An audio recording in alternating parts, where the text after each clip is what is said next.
Are we good?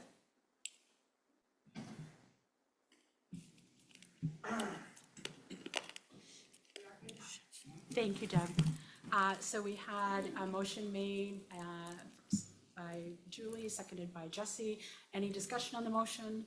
Seeing none, all those in favor, raise your hands. And that passed unanimously. Thank you, everyone. Next on the agenda is public comment. Is there anyone in the gallery that would like to make a public comment, or do we have anybody online, Deb? Okay. All right. Thank you, everyone. Next is general announcements. I have one quick announcement. I want to let everyone know that the audit task force has been hard at work. We met today with our auditors and also with our staff to hear how things are progressing. We don't anticipate having to give you any sort of report until January. Everything is looking really good, so thank you again to the audit task force for all that you are doing for us. Are there any other general announcements? Seeing none, we will move on to the consent agenda. Would someone like to move it into a motion, please? So moved by Rich, seconded by Simi. Any discussion on the consent agenda? Seeing none, all those in favor, raise your hands. And that also passed unanimously. Thank you, everyone. We are going to move on to Ownership Linkage Task Force, and that is Mr. Rich Chang. Good evening, everyone. Just a brief update. So I know I've had it outstanding to do to get to the committee chairs summaries from the meetings that we had with City Ann Arbor and Ipsy Township. Jeff is still hard at work at trying to get us a meeting with City Ipsy. I will get those updates out. I'm aiming for either later this week or next week. I just need to verify the to-dos and feedback that we got from Ipsy Township. And once I do that with CEO Matt Carpenter, I'll get that off to you. And that's it.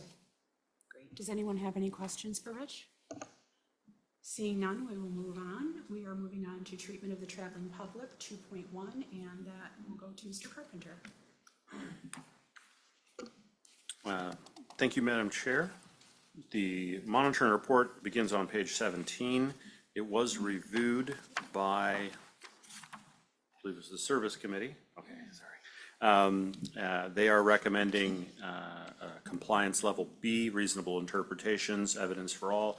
There is one area of non-compliance, as obviously stands out in red there. If you were to look on page 22 of your packet, you would see where that starts. It is entirely related to, we were behind schedule on pouring concrete for new bus pads and lead walks. The delay there meant that we were not able to hit the target that we had set for ourselves, the interim target. You may remember we started using year-by-year targets to lead up to a larger goal. This year, for the 2025 monitoring period, we were a little bit short. We believe that was unfortunately a result of some changes at the federal level that left the FTA understaffed. Folks may not realize that we have to conduct National Environmental Policy Act, NEPA work, to pour concrete for bus pads. So when they were, this is before the shutdown, but lacking in staff due to some reductions in force, they were not able to turn that paperwork over as fast as we might like. So that delay meant that we were not able to get as much concrete poured during the period as we would like. I now understand that we've begun to make up that fallback. So we're closer to being where we should have been. So we are admittedly behind schedule on this, but we're making up ground. So for that reason, this one policy was non-compliant, and that is what triggered the overall non-compliance. Everything else in the policy we believe is compliant. We had a good 9-member response in the survey that you can see in your packet. Not unanimous 100%, but all green. A couple of questions in there, and we are happy to answer any questions from the board if they may want to ask them. Thank you. Does anyone have any questions for Mr. Carpenter? Would anyone like to make a motion as to how to accept the report? I believe the Service Committee said B, if that's amenable.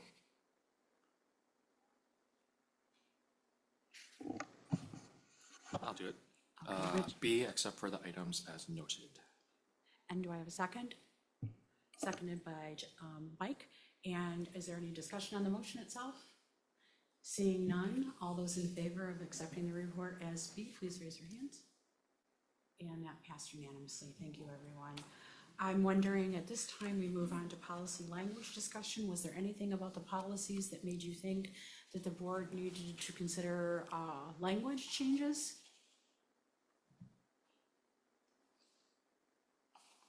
Seeing no hands, I'll think that means that we are good with our current policies, and we will then move on to TheRide updates, and that is back to you, Mr. Carpenter. Thank you, Madam Chair. The last board meeting, you may recall there were some questions about the TheRide services.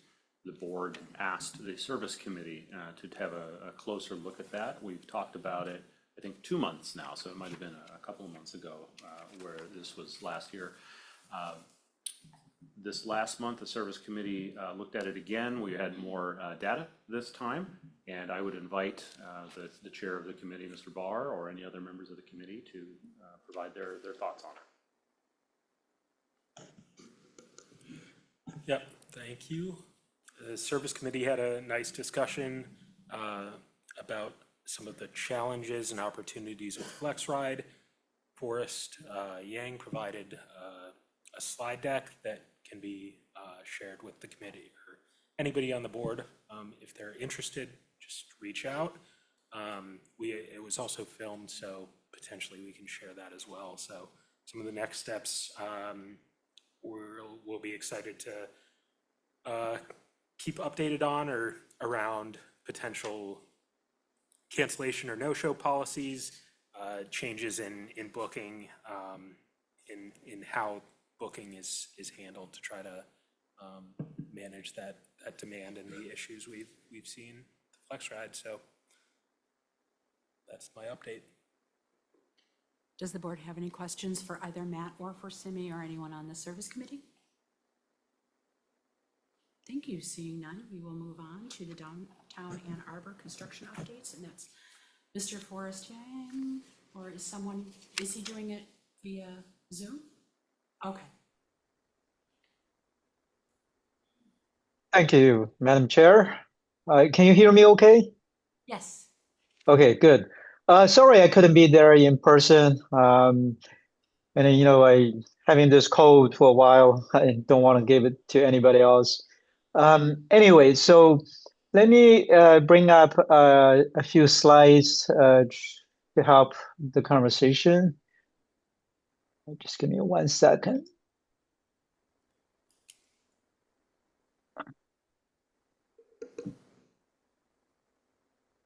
Okay, can you see a PowerPoint? Yes, we see it. Thank you. All right. Just quickly, as we all know, we have the BTC construction project. I mean, we've been talking about some update, but I do know there are a couple of new board members.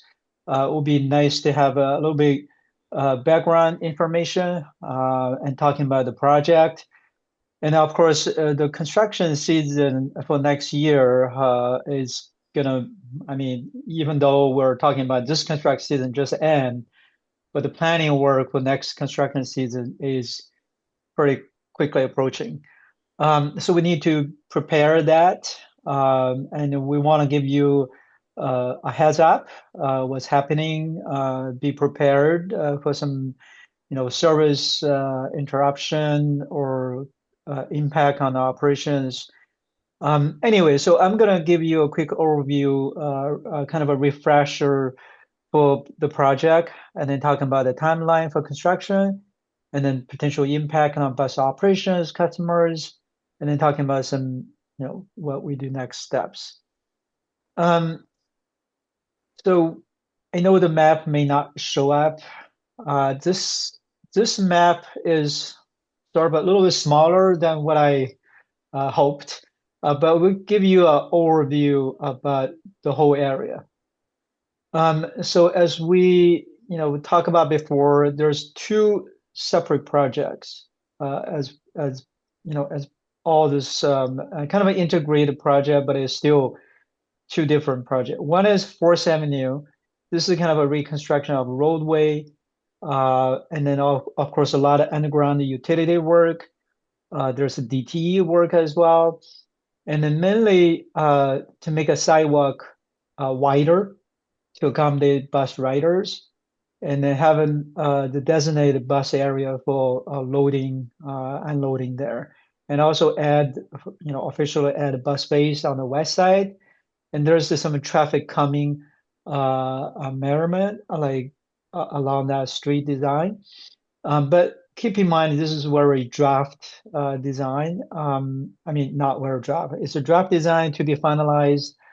Um, but generally, say it's just that, the project is to improve pedestrian riders' experience and manage traffic. And then there's a separate project. This is Ann Arbor Housing Commission project. You can tell from, I don't know if you can see that from your room, but it's across street from your where you are library, and this is a parking lot today. So the project is being done by housing commissions to build a housing tower there. And as part of that project, we as a partner, we work with the housing commission to add a bus loading, like a bus lane, expand our platform. And the current bus space, we park buses on fourth and fifth and for regional buses, and those curb space will not be available during the construction or after construction. So we add a bus space here to accommodate that, those buses, and also add buses on the west side. And potentially, we don't know where, which bus goes to where yet, but that should at least replace those bus bays we lost along fourth and fifth. So of course, this is our Blake Transit Center. You can tell this is building, and then we have an existing bus lane from fourth to fifth. And with this bus lane, there is going to be additional space are on the same platform. And of course, better for customers, for those people who transfer, for customer service, access to the building. But again, we still have a lot of buses parked on Fourth Avenue, and they will continue parking there just because physically there's just not enough space around the building. So that's basically the project. And then in terms of the little bit details to show you, this is a housing tower, like this is additional bus bay. The platform will be redesigned, reconstructed. And then there's additional bus bay on the west side. And then this is a Liberty Street and those bus bays on Fourth Avenue. So give you a little bit more detailed review of the plan. And then the construction, as we talked about before, we've been talking about construction will start next year, but surprisingly, is happening. DDA managing the Fourth Avenue project, they're preparing the construction, documentation, and will go out of a bid pretty soon. So their proposed construction timeline for Fourth Avenue portion is going to be, early April, May-ish, will be done by November. That's current timeline. So with that construction, some buses won't be able to access Fourth Avenue. And then the housing commission project will start around the same time and will go through almost 2 construction seasons. And that project will finish by June-ish 2028. And then there is a bus lane and a platform related construction. And then won't start until April 2027. And then, but it will open around the same time with the Housing Commission project. And then coming to next spring, that's kind of the same. We really want to give you some update. With construction of Fourth Avenue highlighted in green, and that's 2026. So this buses park on Fourth Avenue will not have access. And then, of course, like I said, those buses currently park on, south of a driveway, and then regional buses park on Fifth will not be able to access those spaces anymore. So during the 2026 construction, we still talking to, to the developer, to Housing Commission, DDA, try to figure out the best way to manage construction. But again, we hope we can still access the bus lane, but it will need to be closed for a certain time period during the construction, because they have to do the work at the driveway. So of course we have 5 buses there. We have 2, 3 buses here, and then the regional bus, 2 buses there, TheRide and D282. So we need to find a space for those buses. And then, there is going to be a lot of interruption. I would say, customers, where they look for their buses, how they make connections, the drivers, where to use bus room facility, and then even for the ticket sales and those, answering questions, we have to manage those, because not all buses can be parked here. And then during the construction, there will be a few weeks time or even longer. We're talking about the different options. Could be entirely closed to buses. And then the construction will close Fourth Avenue for pedestrians. Even we open the terminal, and customers will have to go from Fifth Avenue. Anyway, so the impact is pretty significant. But it's a good news that we are, moving into construction phase, and then hopefully by 2028 we'll have a, additional capacity to accommodate more buses there. And then we're talking about some preliminary solutions, and we've been looking at different options to say, hey, where there's enough space to move all buses there. That'll be ideal. If we can find one location to move all like 15 buses, but unfortunately, this is downtown Ann Arbor. There's no such space. We did look at some intersection, some curb space, but just not a good solution. So we also reviewed the different other options. We call mini hubs. Find any available curb space around the BTC. I highlight a few here.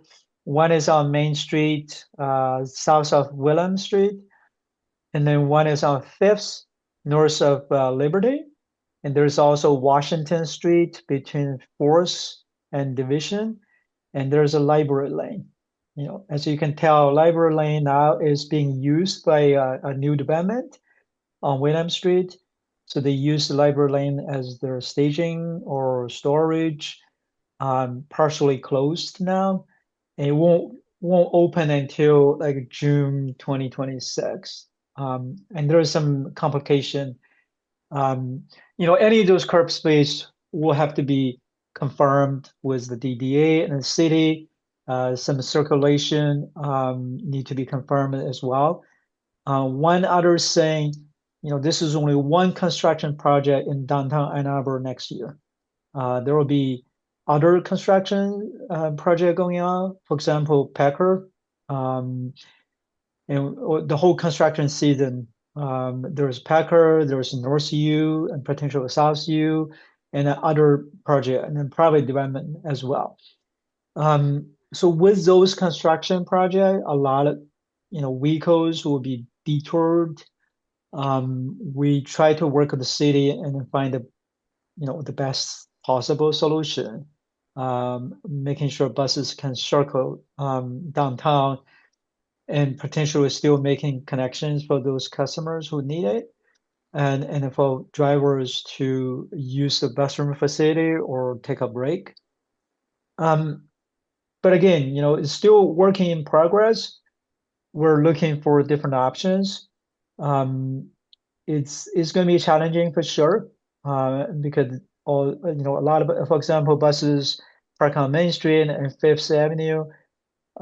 Those customers will have to walk 2, 3 blocks if they want to get to the other bus. But luckily, not everybody transferring. About 80% of our customers do not transfer today, so they will only take one bus.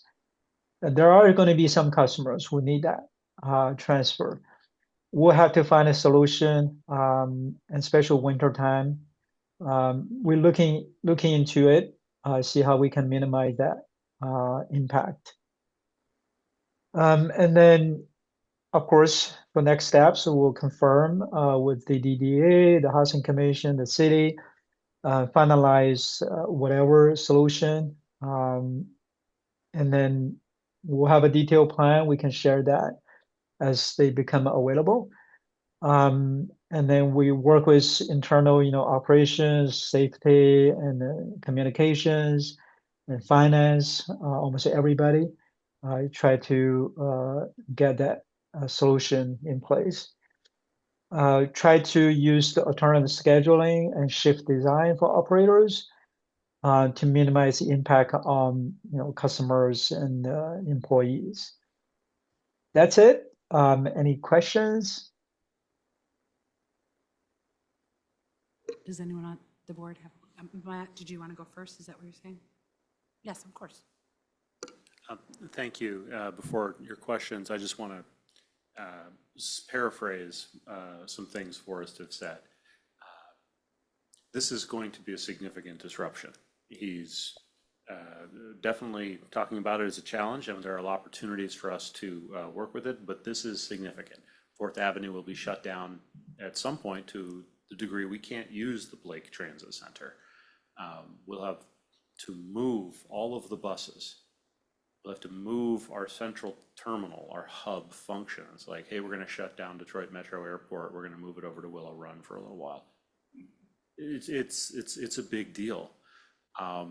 When we became aware of the sequence that was being proposed, we started to say we need to inform the board.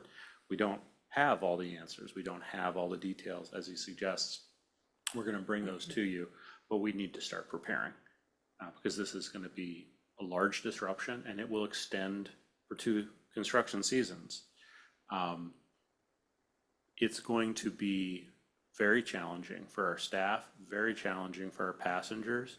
On-time performance is probably going to deteriorate. Ridership may drop.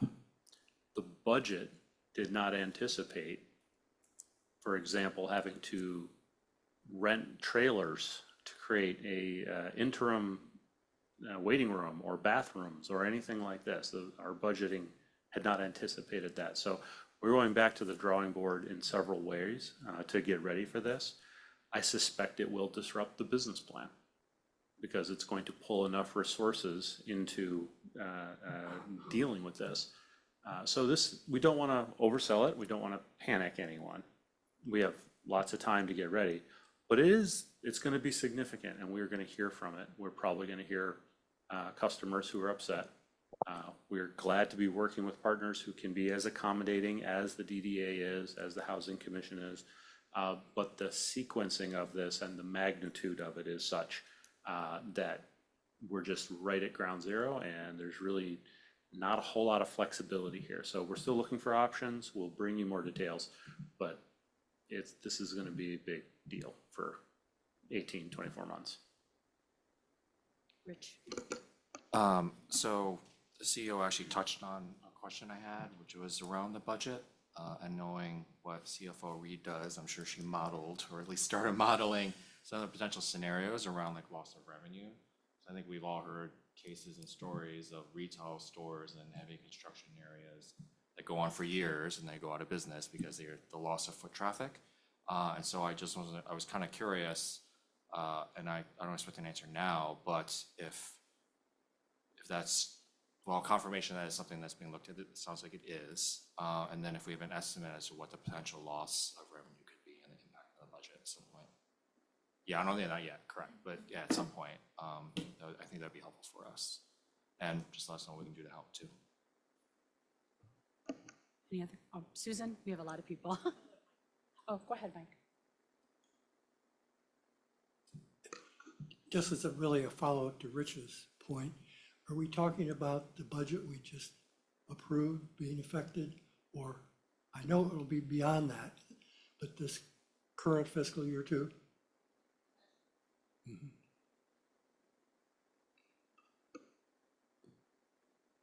Actually, do you mind if I just hop back in real quick? To kind of add on to that, I don't know, and I know we're definitely appreciative that the developer and ZDA partners are working with us on this, but I don't know if there's a way, and if it's even worth considering, maybe asking if they can help offset some of those potential loss of revenue. Thank you. I don't think we've gotten that far into it yet, but we are having discussions similar to that in terms of who really should pay for what. You know, to the extent that this is a disruption, you know, who's responsible for that payment, that sort of thing. But we haven't had discussions with the city or the DDA or anybody yet. We're having internal discussions first to better identify where we think we're sitting. It's going to take a little time. And if I might, sorry. These institutions are ultimately going to do things that will benefit us. The bus lanes on 4th Avenue, the bus lanes on the former Y lot, these are important things.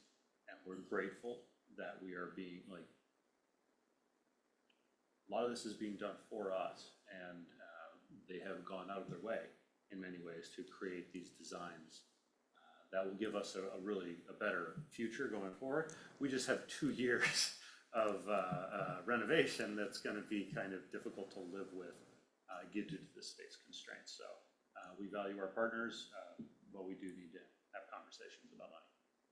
Susan? Hi, I have, my first questions are site plan for us, if that's okay. From what, Yep. again, it's hard to see it exactly, but my questions are, there is limited space. I'm trying to figure out how it all fits. The first is trash service for several hundred people living above the transit center. It looked like, and I might be missing it, that the trash pickup is going to happen very close to, if not in the same space as the internal bus lanes. The second question has to do with not only moving vans that are perpetual with residential buildings, but the pizza deliveries that happen all throughout the day, the Uber pickups. How has that been allocated to the curb space near the building? And again, it's the goal of keeping them out of our bus lane, because too often, at least in the past, the Blake bus lane has been used as a cut through for the block. And then the third question about the site plan is with 4th Avenue, is the 4th and William garage, which is the largest garage in the system, it's got almost 1,000 spaces, is it redirecting car traffic, the entrance and exiting?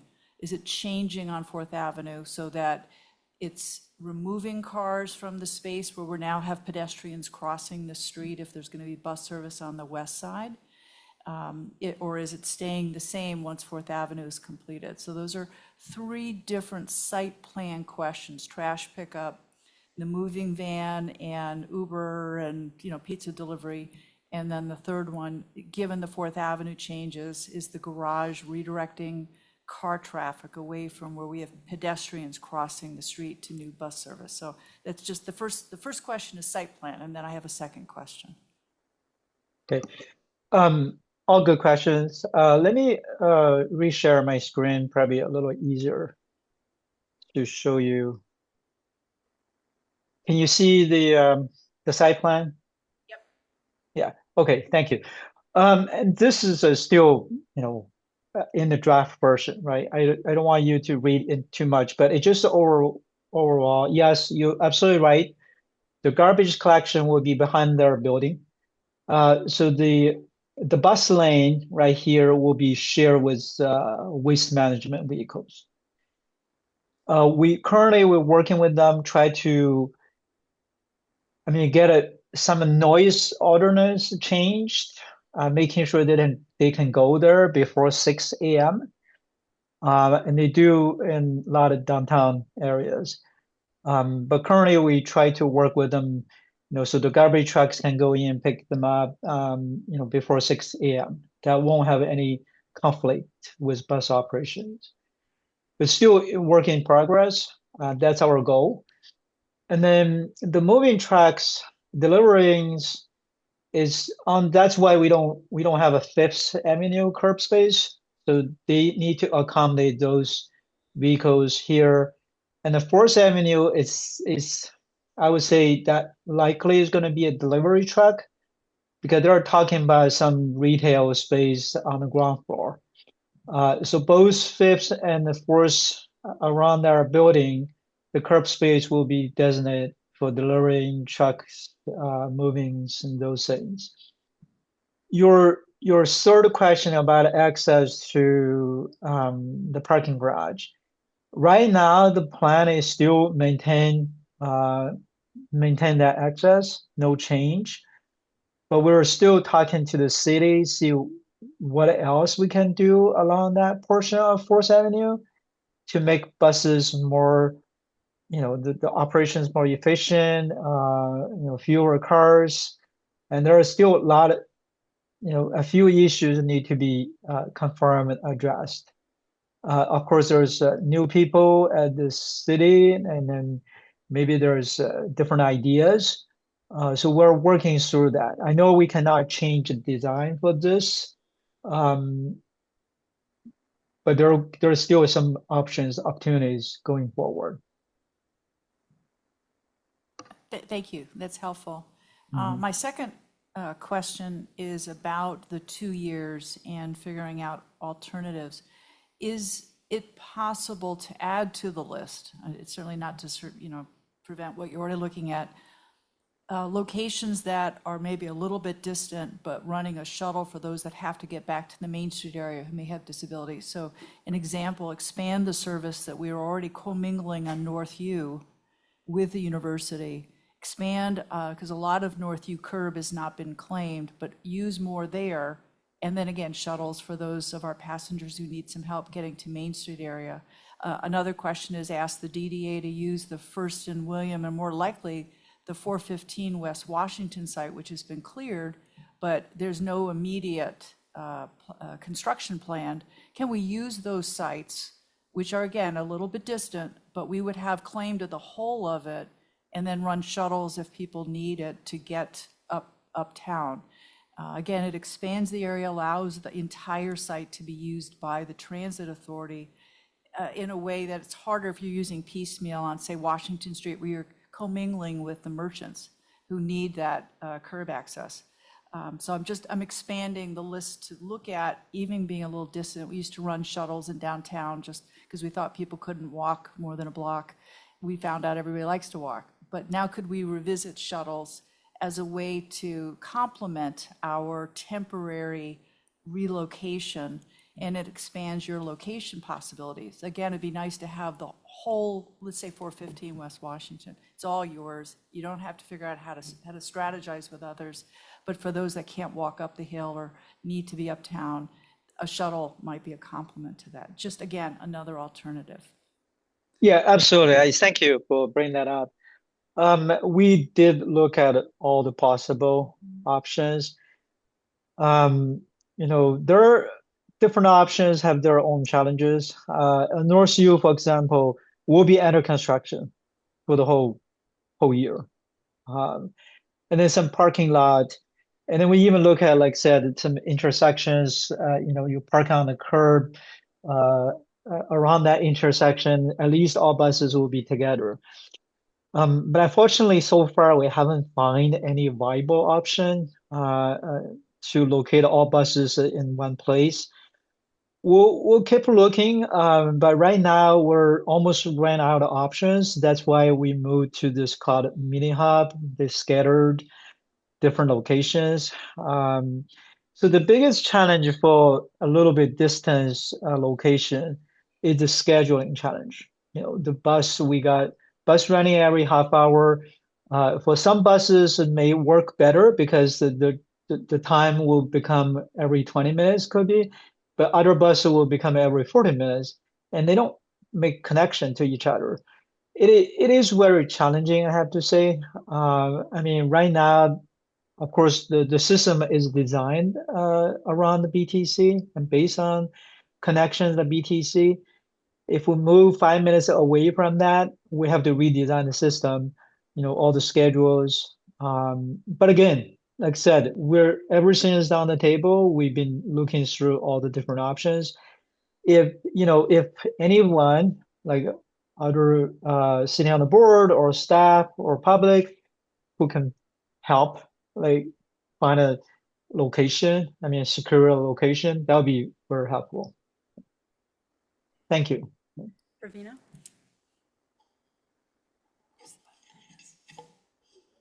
Oh, just it's magic. Okay. Thanks, Forrest. And this seems like a very daunting challenge. So kudos to your team for trying to puzzle through this. Mike, I just wanted to see if you can go back to your slide that showed the timeline of it's the whole site map that had 2026, 2027, 2028, and showed, I think it was like the blue area that showed the one more back. Yeah. So I just wanted to understand this, if you can help run this one more time for me. So this entire green area, are you saying is completely shut down for the entire year of 2026? And then 2028 is not available?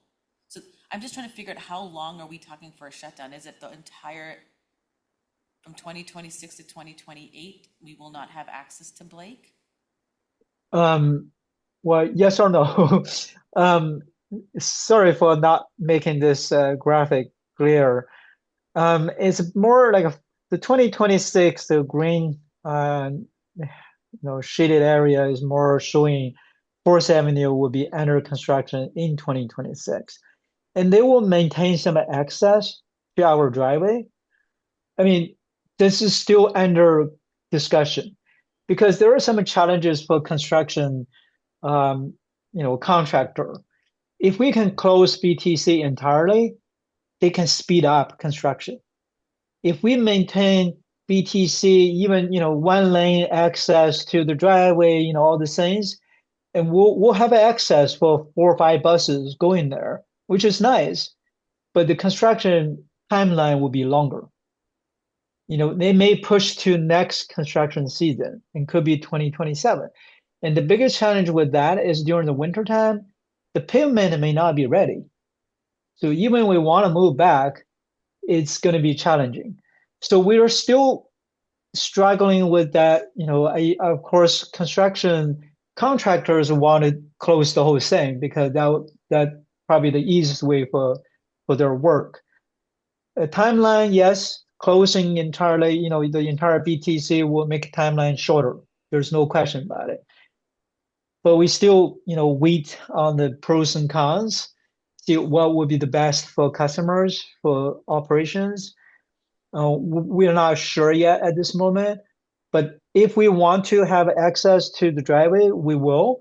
It's only a few weeks' time when they work on the driveway, we have to completely shut down. Other than that, we can maintain the access. It's just making this construction longer. So then that means the blue area for 2027, 2028 will not, that's when the construction is going to occur, not that when we have access. We still have access. It's just construction more on the additional bus lane, and then on the platform. We'll have to manage it, so still maintain some access for buses going in. And by then, those bus space on Fourth Avenue will be available, so all those 5 buses can move back. And potentially there are 2 more on west side of Fourth Avenue, while this part is under construction. Yeah. But we'll still maintain some access to the current bus lane. Yeah, and I'm guessing wherever this happens, even for the RTA buses for the D2, A2 and the airport shuttle, those will be wherever those go. You're going to have some seating area and waiting areas. And then I think my last part is I'm considering the summertime, which is, construction season, is also a big festival and event time in Ann Arbor, where we have a lot of people coming in for art fair, summer festival, etc. And I'm really that's going to be 2 years of really a lot of congestion and a lot of confusion. So I think Yeah, communicating that's to the public is gonna be a big piece. absolutely. I think that's a good point. We've been, when we talk to city, they try to change some of the traffic flow, but they have to do it after our fair because that's a big event for the city. And there are a lot, like I said, a lot of other construction projects are going to be, in 2026, 2027. It's going to be disruptive, like Matt said. Praying for you guys. Thank you. Jesse? Thank you. I have a few questions. With the site plan, what's the anticipated net gain in bus bays compared to the current BTC? It's hard to say net gains because the housing project will displace those four bays no matter what. Even if we don't do this construction or additional bus lane, we're going to lose those four bus bays. So with that, let's say just stay counting all buses, we probably gain maybe one bus bay from this. Um, and then we're still working with the city, try to work out, the bump out, some traffic calming measures they're proposing. Hopefully, we can preserve more space for buses, but again, those are still work in progress. Okay. And are any of the bays going to be capable of accommodating articulated buses? Yeah, there's a one bay we preserve for future articles. Um,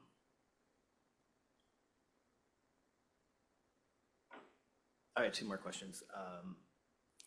So with I think this is something that maybe Pravina touched on, but with the like this kind of distributed service or these distributed hubs, is there going to be consideration for having an in like a wait and a waiting area that will be like closed and heated at all of them? If they're going to be used during the winter? That's something we still, working on. We're not settling on any options right now. If it's a one location, let's say we can find space, like a man mentioned, we may have to rent a trailer or use the throne, the bus room, portable. We're right now we just need to confirm those curb space and then figure out what is required at each location. The other option we're talking about, I think Susan mentioned, is a shuttle connecting those mini hubs, right? Running maybe a small vehicle, keep running, going loops. And if people want to transfer or if they want to just go to BTC, because right now, if we keep BTC open, we're thinking about to put those high ridership, like a 4, 23, 5, 6, and most likely people are going to transfer to those routes, right? If we put that in BTC, and most people would transfer there, so they would have access to the existing building. If we can shuttle people from one location to BTC and continue doing that, and those buses are running frequently, they're running every 15 minutes. So if they miss a bus, next bus is coming pretty soon. So all those things still in discussion. But like I said, everything on the table, all options. We do want to making sure, the impact to customers and operators are minimized. And my last question, how how might this project affect the YTC project? The YTC right now is scheduled to be under construction, late 2026, maybe likely more like 2027. Like I said, the routes being affected, let's say coming from YTC, they most likely not going to be affected for this detour. But again, depending on the final solution, we may need more time on those routes. But like I said, they're running more frequent service, 4, 5, 6. 3 seems like 3 on-time performance is pretty good. YTC, we're hoping the construction impact will be much smaller scale than this one because there are curb space nearby. And then we got a large parking lot we can work around. And for example, you can build one bus lane, have buses moving there, and then do construction on the other part. But we're still working on that plan. But we believe the impact will be minimal at the YTC. Don't get me wrong; it's still going to be a huge, right? It's still going to be a big thing for everybody. But disrupting schedules hopefully will be minimal. I appreciate that. I was actually thinking more in terms of the organization's capacity. It's looking like this project is overlapping with the YTC, and we now have a whole lot more that to deal with if you're going to be trying to organize all of these separate, these distributed hubs. I'm concerned about our organization's capacity to keep all of those balls in the air. Yeah, that will be certainly a challenge, like Matt mentioned. The business plan may have to change because we're going to spend a lot of time on like this BTC and the YTC, dealing with the detour construction, managing all those like services changes. For example, for this BTC project, if we have to close BTC for a few weeks, maybe twice, and there's going to be a lot of communications going on. How to manage that going to be challenging too. Thank you. Any other Thank you. questions? Julie? Thank you. I mean, this probably is an impossible question, but have there been any talks about delaying the Fourth Avenue project to, help maintain some capacity? And also, it does seem a little strange to build a road where you're gonna then have like a big construction project happening right after you build a brand new road. So I don't know if that was a consideration and if there's a way to maybe delay one of those pieces. Yeah, thank you, Julie. We did explore that option with the DDA.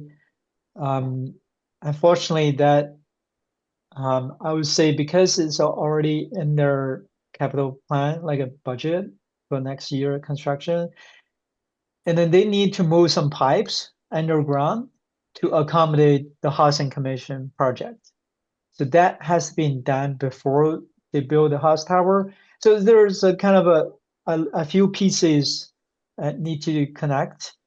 We were, hoping they can consolidate all construction in 2027. Let's say do the Fourth Avenue and the housing project and the bus lane, get it done. So we may have more time to find that ideal location to go to for stay there for a year and a half. But unfortunately, right now it was explored, but not being considered at this moment. We can try it again. No, I appreciate it. Thank you. Thank you. Any other questions? I have a couple. I wanted everybody to get a turn. I want to echo Pravina's concern.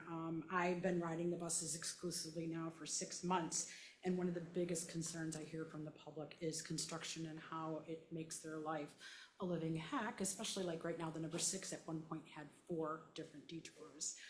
So I think I'm going to be very interested to hear how PACE is going to be informing the public. I would hope that it would be very multimodal, considering not everybody has computers or smartphones, a lot of public engagement, because in the public's mind, what I hear is it's our fault that we are detoured.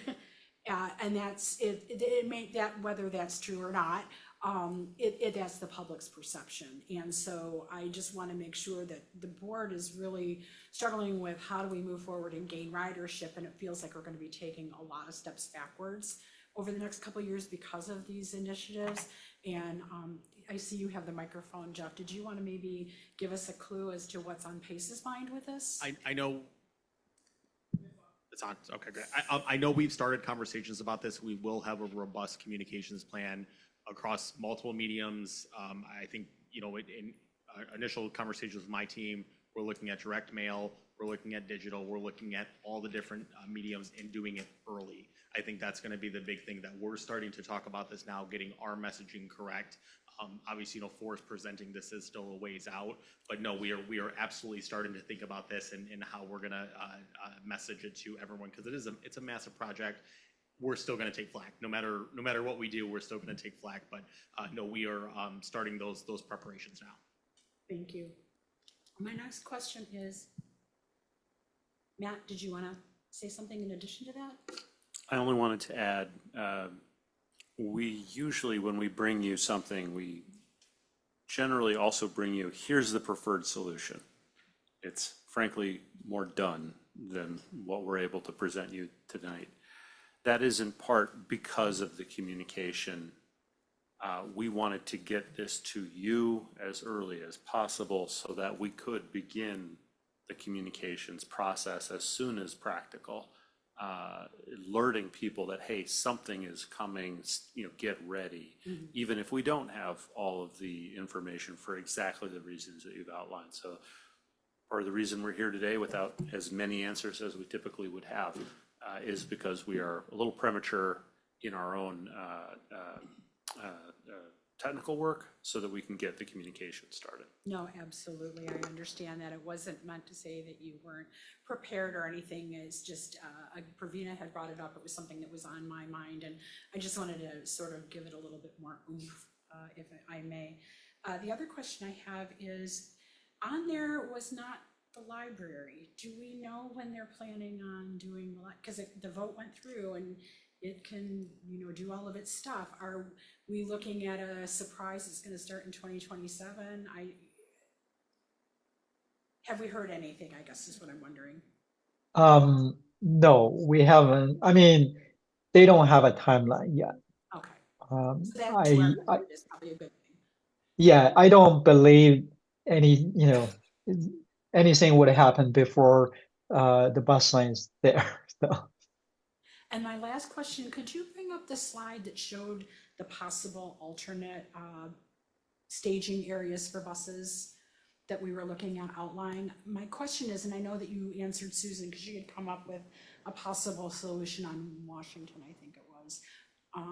I'm wondering, I don't see 4th Avenue there, and I remember some years back, we were staging for a while on 4th Avenue between William and Packard. That's a pretty long stretch of road. Did that one just not pass muster? I think mainly because of the residential is a residential area. Oh, I was thinking the side of 4th Street where like the dentist offices, the funeral. Oh, you mean further south?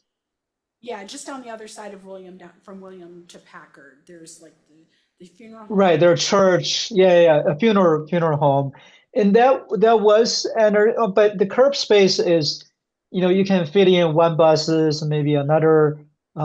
It's just we need a long linear curb space to park like 3, 4 buses, around the same time, just because those buses are arriving around the same time. So yeah, it's very challenging sometimes. Now we look at a Liberty, for example. Liberty, between Fifth and the Division, there's really not much curb space. There's a curb cut all over the place. And then we also look at Liberty between Fourth, Fifth. But unfortunately, Liberty and the Fourth Avenue, that intersection will be closed most of the time. I mean, a lot of times that intersection will be under construction. It's just all sort of catch challenges with different options. But again, like I said, you know, we may have not thought about everything. right? We're looking for some ideas, like, if you know somebody own a parking lot right beside there, great. Let's get that. Yeah, it's very challenging downtown, but we'll continue looking. I think with support from DD in the city, for example, the William Street. I really like the William Street from Fifth to Division. And there's on-street parking, but the street is too narrow. It's very tight to have a bus park there, and it has still have 2 lanes and plus bike lanes. Yeah, I mean, it's just so challenging. But thank you for bringing that up. Well, we appreciate you. Susan has another question, then Pravina. Mine was actually just to add to the benefits. Wherever the DDA has a garage, there's built-in electricity, and at least on many of them, the first floor is available for patron amenities. So a good example is Fourth and William. We had a Greyhound bus operator in there, and the first floor could be gained by getting in off of William. So if you look at the garages as a potential asset to some of these curb spaces, that might help you to make a choice. So that's just to add to the list of how you examine the spaces. So thank you. Yeah, thank you. Just really quickly to what Kathleen had mentioned, it kind of triggered my thought of the library lot project. And I looked at the timeline. If it is, I know there's right now thinking about what it might look like for the future of the library lot and the new library.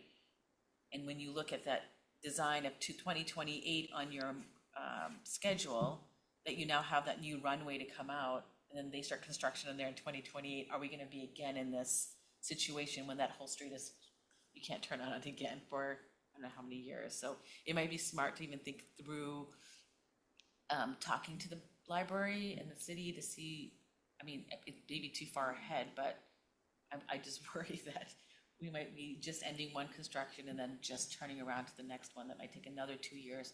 So we might be in this dilemma for more than 2 years potentially. Just, you don't have to answer, just something to think through. Thank you. Any other questions? Seeing none, thank you again, Forrest, and your team. You've been doing a great job, and we look forward to hearing more as this progresses. You certainly, I don't think our hair is on fire, as Matt would say, but you've given us a lot to think about. So thank you again. Thank you. Next on our agenda is the fiscal year 2025 quarterly 4 financial report, and that is Ms. Dina Reed. Thank you. The fourth quarter financial statements are presented on page 37 of your packet. I do want to share that this report was presented to the Finance Committee earlier this week. Actually, a lot of good discussion about the financials, but I will give you all the high-level summary and then certainly be willing to answer any questions that you have. The first thing I'd like to say is that these are fourth quarters to the end of the fiscal year 2025, but it does not include all the year-end close. This is a preliminary fourth quarter statement.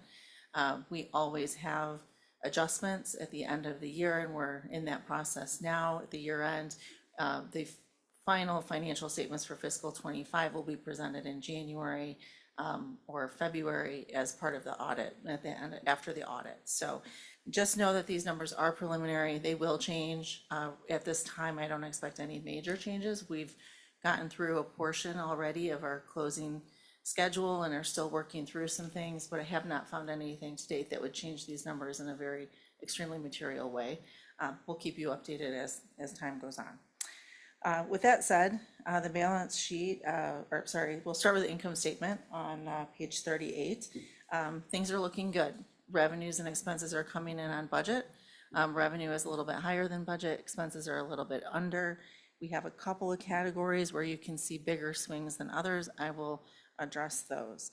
The local property tax revenues have come in higher than expected. That's a trend that we've been seeing all year. I've been talking about that every quarter. This is no change, so it's pretty much where we were anticipating that we'd end the year. The reason that they're higher than budget by such a fairly significant amount is really that this was essentially the first full year of the new millage that we collected. And so our initial projections on the millage may have been a little conservative, not wanting to have too high of a revenue than what we would expect. So thankfully, that did come in a little bit favorable because we had a downward trend in our state operating assistance, as you can see here, of $3.6 million. So the good news is that the investment income in other revenues, as well as the local property tax revenue, is enough to offset that decrease in state operating assistance. The decrease in state operating assistance is primarily a result of reduced expenses. So when we get less and when we spend less, we get less. So that's a big portion of it, as you see the savings that we're having on the expense side. And then also, we all know that the percentage has been trending down a little bit. So some adjustments had to be made for that. Additionally, so when looking at expenses, we are coming in under budget by about 6%. The biggest savings there is on salaries, wages, and benefits. We had savings due to some vacancies. Some of that gets offset on the operation side. That gets offset usually by overtime, but on the non-union side or administration side, it's a savings when that happens. Usually what happens there is we'll see a little bit of an uptick in consulting services or contracted services to help us with filling some of those positions with contractual services or something like that. But the savings is there, and that's good news. We also had a better year in benefits than what we had budgeted. So I don't know if you recall, but during the 2026 budget discussion for this fiscal year, we didn't have a big increase in healthcare benefits, even though we're seeing bigger increases in actual spending because of rates going up, the market, and so on. But budget to budget, we didn't have a big increase. And that's because we adjusted in 26 for the projection that this would be lower in actual. So we're kind of bringing that back in line in a budgetary perspective. But the good news is we also had some contingency in salaries and wages, with this being the first full year of operations of the expansion of services, and not exactly knowing how those expenses would come in through the year. We wanted to make sure we had enough budget to handle the operation of all the expansion of services. And we've managed that well, not spend more than we needed, and so we're coming in savings there. The other major variance to budget on expense side is in the fuel, material, and supplies line. That is all fuel savings. So we had budgeted about $3.60 a gallon and came in much lower than that. Consumption was actually a little bit higher, but nothing to be concerned about. But the savings and the rate, we ended up paying about $2.25 per gallon. So we were fortunate in getting good rates there, and that resulted in a savings there. So the net impact, again, is a savings to budget. And again, those numbers will probably change a little bit in terms of the total, but we do expect to come in line with budget when the books are finally closed. Moving on through the report, want to move over to the balance sheet to just talk a little bit about the overall financial health. Total net position at the top of the balance sheet on page 39, you can see that our net position is continuing to be stable. It's grown since last year. Primarily, we have more assets. There's more revenue associated with the increase in property taxes. We have growing value of other capital assets related to increases in value of the buses. So when we retire old buses and buy new ones, there's a higher value there, and you're seeing that on the capital asset side. But all in, things look pretty stable from Q3 to Q4, and growing from last year to this fiscal year. We're also maintaining all of our reserves and maintaining our operating reserve target as predicted and scheduled. We have not spent any money out of the capital reserve as expected, and are maintaining all of our other reserves. So our balance sheet continues to be strong and trend in a favorable direction. Looking a little bit further down the page, I just want to point out we made no major changes in investments between Q3 and Q4. Investments, again, remain stable. So all in all, not as exciting a report as Forest in a good way. Things are pretty much on schedule where we have been projecting things and stable. So with that, I'll close my remarks, but happy to answer any questions if you have any. Any questions for Dina? Susan? I just had a couple. The first was, why were wages, salaries and so forth up in fourth quarter versus Q1, 2, and 3?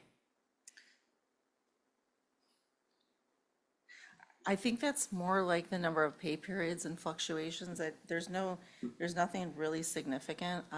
Sometimes overtime plays into that as well. If we have to have a little more overtime, if there are more vacancies or whatever, so there can be fluctuations from quarter to quarter. Okay, that makes sense. Second question, looking at revenues, where do the POSAs and the U of M contributions find their way? Where are those dollars allocated? Is that fair revenue? Is that contract revenue? Where do those dollars show? Well, it depends, but the fair and contract revenue is where all the fairs and contracts are rolled up in this schedule. So the POSAs and U of M would be like contract? Yeah. Okay, got it. And then the last question had to do with the state operating assistance. After the board approved its budget, the state did its budget, and we were much to the good. I was really grateful to our electeds, and thank you, Jeff, for everything you did to keep us informed. So this is where we think we're going to end for this last fiscal year. How will the recent state action affect what we're going to anticipate this coming year for state operating assistance? Okay, so for fiscal year 26, we had originally budgeted 26%, just over 26%. So the increase is going closer to 29.4%. As of right now, that still can fluctuate. The state is still looking at additional revenue in terms of how that will impact the operating assistance. But right now, it looks like we would expect to be favorable in terms of the rate for fiscal 2026. It would be similar to the same percentage we saw in 2029, in 2025. So it's not a huge windfall, but it is definitely a nice stable bump that we'll expect to see. Yeah, you're welcome. Any other questions? I just have one, because I'm not an accountant. Mike probably is going to slap my hand for asking this. Well, you work in finances, so you understand this stuff much more than I do, but I'm wondering, I'm looking at the possible favorable net variance for 2025. If it maintains that number or stays at that number, does that get rolled over? What account does it roll over into, or does it roll into 2026? And can that money then be possibly used? I'm still thinking about Forrest's presentation and how we're going to be looking at possibly needing a new site for the BTC temporarily, thrones, those sort of things. Can that money then be used for that? Yes, it can. What will happen if we have a favorable variance here, which I do expect will happen? Essentially, that typically goes into what we call our fund balance. So it stays in our general fund to fund future operating expenses. We can fund additional reserves if needed. We always will recalculate our reserve requirements, make sure all of our reserves are where they need to be before we finalize that. And there are a couple of other things that we're looking at, like we did make some changes to our insurance. We went into self-insured for some of the maintenance aspect of our insurance instead of fully insured. And so we may look at funding a reserve for insurance to make sure that if we had like a total loss on a vehicle, we'd have a reserve to pay for that, whereas right now we don't. So that is something that we would look at coming out of that surplus where we end of the year, that we could fund those reserves for future needs. The other thing that we would look at if we needed more money to do something that wasn't budgeted in fiscal 26, that money could be used for that. It could be used to fund projects in 27 as well. So more planned things. Remember that we can't exceed the budget for 2026. If we do need that funding for something else and it's something we haven't budgeted for, that would require a budget amendment. So that's something that the board would hear about. But the savings, if there is a surplus or a deficit, that all kind of usually what happens is it kind of sits in the fund balance, you know, for future use. Thank you. Yep. One more time, does anybody have any other questions? Thank you, Dina, so much. Welcome. Next on the agenda is our legislative updates, and that's Mr. Jeff Piper. Great, thank you very much. I'm going to start with the federal side and actually want to just start talking about the email that I sent out earlier this week that included a political article that came out on Friday, as well as some commentary from our federal lobbying team. Obviously, the political article that came out last Friday is certainly alarming with the potential call for the Trump administration to eliminate transit funding, basically eliminating the mass transit fund, and also the ability for states to transfer highway formula funds to transit projects. You know, very much an alarming article for us to read. Don't have a ton of information on it right now. I do think the one interesting comment towards the bottom of the article was the comment from Ranking Member Larson that is just like, you know, who is coming up with these ideas? From what we've heard from our federal lobbying team, they do not believe it has much action right now or a whole lot of momentum, but we are all monitoring it very closely with reauthorization coming up. So that is something we will keep a close eye on. Should something come up, we will be sure to let you know. Moving on the federal side, I mentioned in a couple of committees, but we had the government shutdown ended on November 12th, basically resulted in another continuing resolution funding the government through January 30th.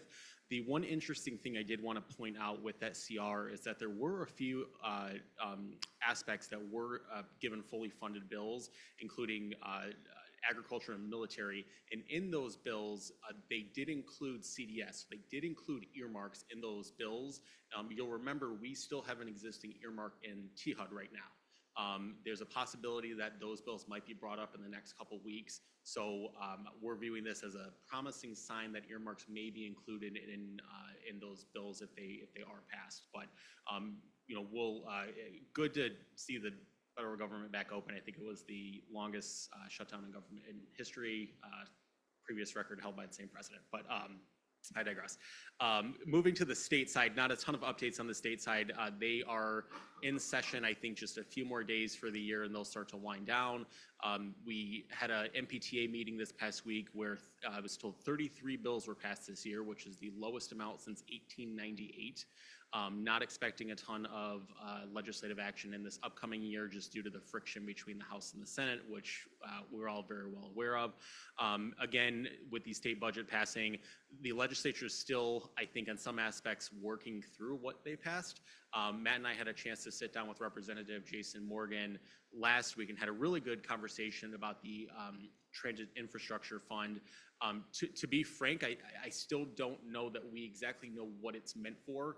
Representative Morgan did share with us that it looks like there's a high intention for a good portion of that money to go to intercity rail. I know they have received a presentation on intercity rail.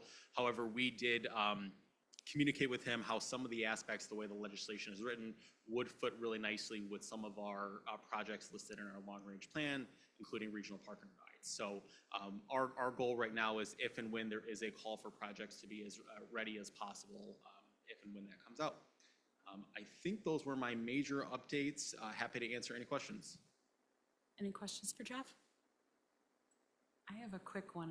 It goes back to the federal government, and this may be more for Dina. The grant we were awarded, do we know anything else about the LONO? Or is it, sorry, Dina. We don't know anything. We have been hearing some mufflings about how the administration feels about low emissions.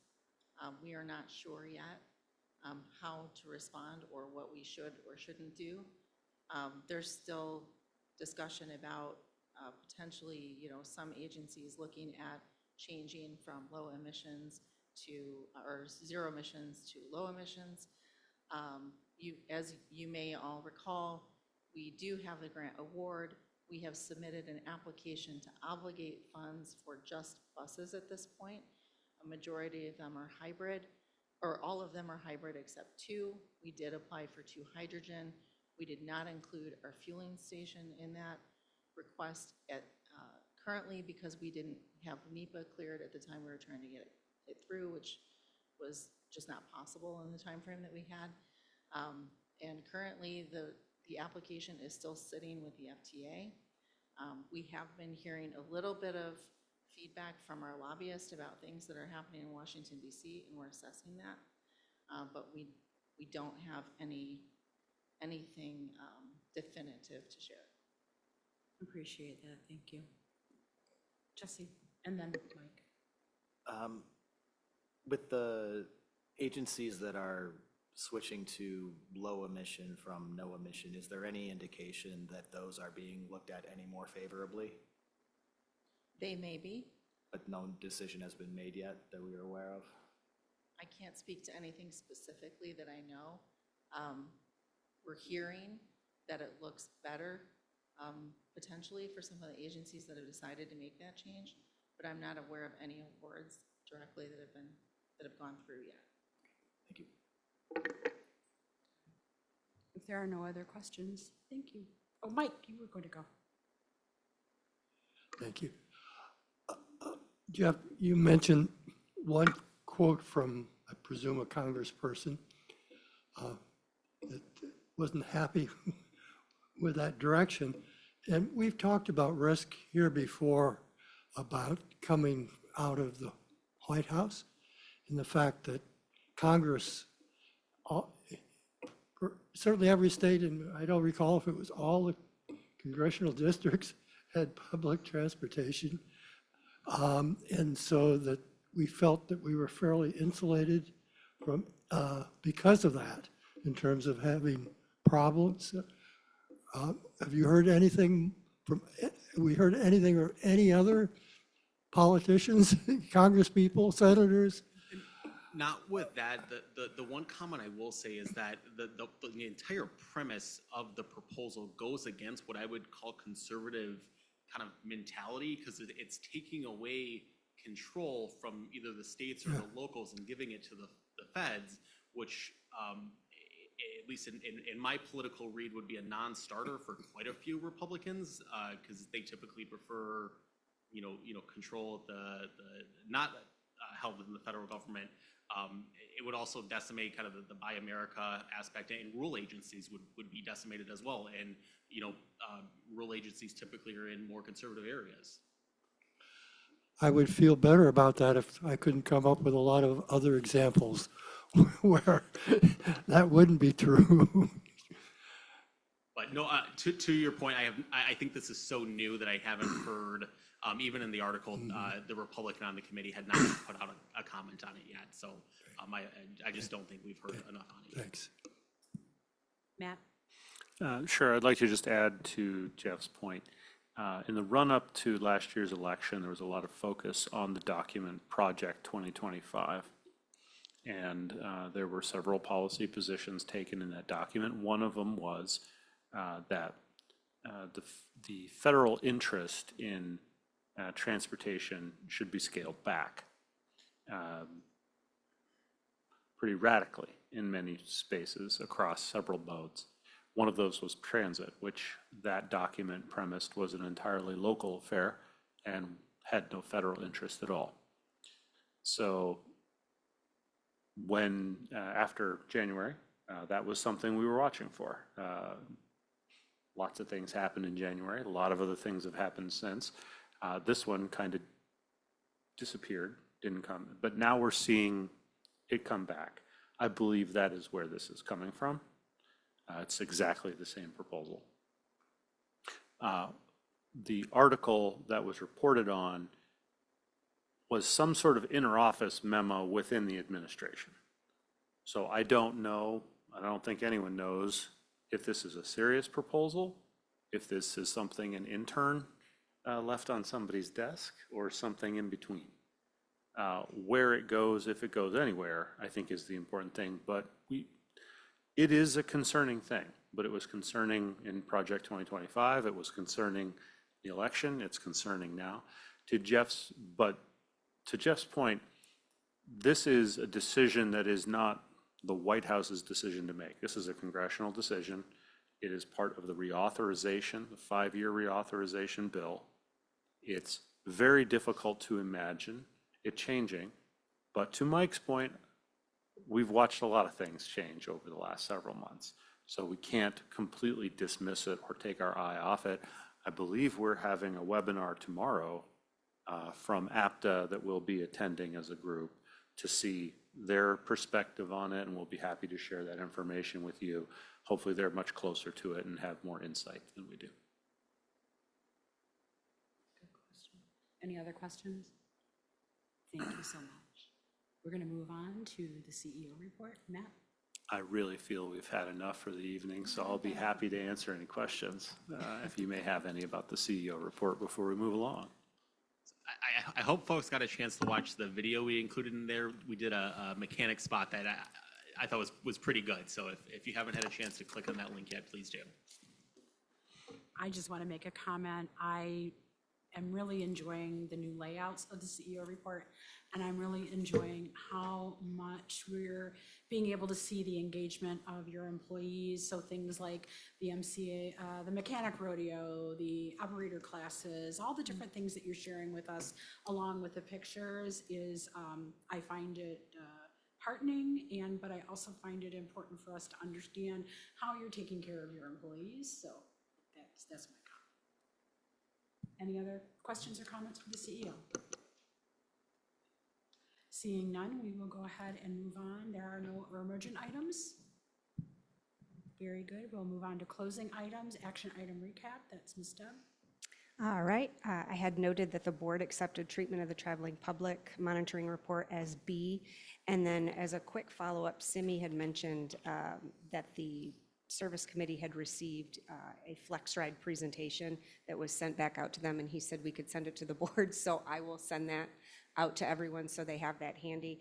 And then a quick follow-up that wasn't talked about, just so that everyone know, I will be sending an email confirming everyone's attendance who will be attending the December 4th board retreat, just so I can have a number for food and whatnot there. And also next week, I will be sending out an invitation if anybody wants to come. We have our annual holiday luncheon December 17th. And so as always, we extend that to the board to join in with staff. So those are two extra things. And that was all I had noted. Great, thank you. Topics for our next meeting will be the fiscal year 2025 quarterly force service report, state funding education, and another closed session regarding labor negotiations. In the future, we're looking at January for U of M 2050, policy 3.3.3.3, and a language discussion on that. Our next meeting is Thursday, December 18th at 6 p.m. back here at the Ann Arbor District Library on the 4th floor. And that leads us to public comment. Do we have? Yes. Are we not doing ends review in December this year? We are. We are. Okay. Thank you. Sorry, it was on the agendas and I just, that leads us to public comment. We have no public commenters. All right, then we are going to go into closed session. I need to take a roll call vote to do this pursuant to 8C of the Open Meetings Act. This closed session is for strategy connected with the negotiation of collective bargaining agreement. We're going to vote no, and you're going to vote and you're going to say yes or no, please. Mr. Mike Alamang. Mr. Chris Allen. Mr. Simivar. Yes. Mr. Rick Chang. Ms. Julie Grand. Mr. Jesse Miller. Ms. Susan Palais. Ms. Pravina Ramaswamy. Yes. And Ms. Georgia Valentine. Yes. And I am also a yes. So if you would like to make your way across the hall, but let's take about 5 minutes for a bio break if needed. Thank you.